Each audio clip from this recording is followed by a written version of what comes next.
మన కాంపిటీషన్ కి ఇంకా 111 రోజులు ఉన్నాయి. Day 2 of prep series 2024. ఒక పని మీద హయత్ నగర్ వచ్చి ఉండే అక్కడ నియర్ బై ఉన్న ఫ్రెండ్ కి కాలేజ్ తన జిమ్ కి అయితే తీసుకొని పోయిండు అనమాట. వేర్ హౌస్ జిమ్ ర్యాంప్ ఉండే. పొద్దు నుంచి ఏం తినలేదు, ఒక అట్టిపండు అయితే తిని ప్రీ వర్కౌట్ లా యూజ్ చేసుకున్నాం. ఇతనే అనమాట మన ఫ్రెండ్ కృష్ణప్రసాద్ అని, మోమాటం అమ్మ మొగుడు.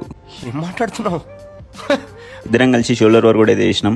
ఒక చికెన్ ర్యాప్ తిన్నా అనమాట. దాంట్లో ఏ సాస్ వేసుకో, చికెన్ ప్లస్ రోటీ తిన్నా. వచ్చే దారిలో చికెన్ అయితే తీసుకున్నాను అనమాట. చికెన్ లేని మనం లేము, బాడీ లేదు. ఇంటికి వచ్చి ఫ్రెష్ అయ్యి మళ్ళీ జిమ్ కి అయితే పోయినాం అనమాట. ఈ రోజు సాటర్డే మనకు కాల్స్ కూడా ఉంటాయి క్లయింట్స్ తోటి. జిమ్ లోకి ఎంటర్ కాగానే మన సబ్స్క్రైబర్ ఉన్నాడు, పాపం చాలా సేపటి నుంచి వెయిట్ చేస్తుండు. కలిసేసి వర్కౌట్ అయితే స్టార్ట్ చేసినాం అనమాట. ఈ రోజు hamstring focus day. Sumo dead lift నుంచి స్టార్ట్ చేసి లెగ్ ప్రెస్ విత్ హీల్ తోని వర్కౌట్ అయితే కంప్లీట్ చేసేసినాం. మీరు చూసుకోవచ్చు బుర్ర body pump, sorry legs pump ఇట్లా ఖచ్చితంగా కామెంట్. మన డైలీ చికెన్ క్వాంటిటీ వచ్చేసి 400 grams అనమాట. ఇప్పుడు పోస్ట్ వర్కౌట్ లో 200 grams తింటున్నాం. 10-20 గ్రాములు ఎక్కువైనా తక్కువైనా పర్లేదు, వందల డిఫరెన్స్ రావద్దు, ఇది గుర్తుంచుకోండి. పోస్ట్ వర్కౌట్ లో మన ఫేవరెట్ చికెన్ రైస్ అనమాట. సీదా వాకింగ్ అయితే స్టార్ట్ చేసిన 40 minutes. మీరు కూడా నా అలాగా ఇంట్లో నడిస్తే స్పీడ్ గా నడవండి. మన డైట్ గురించి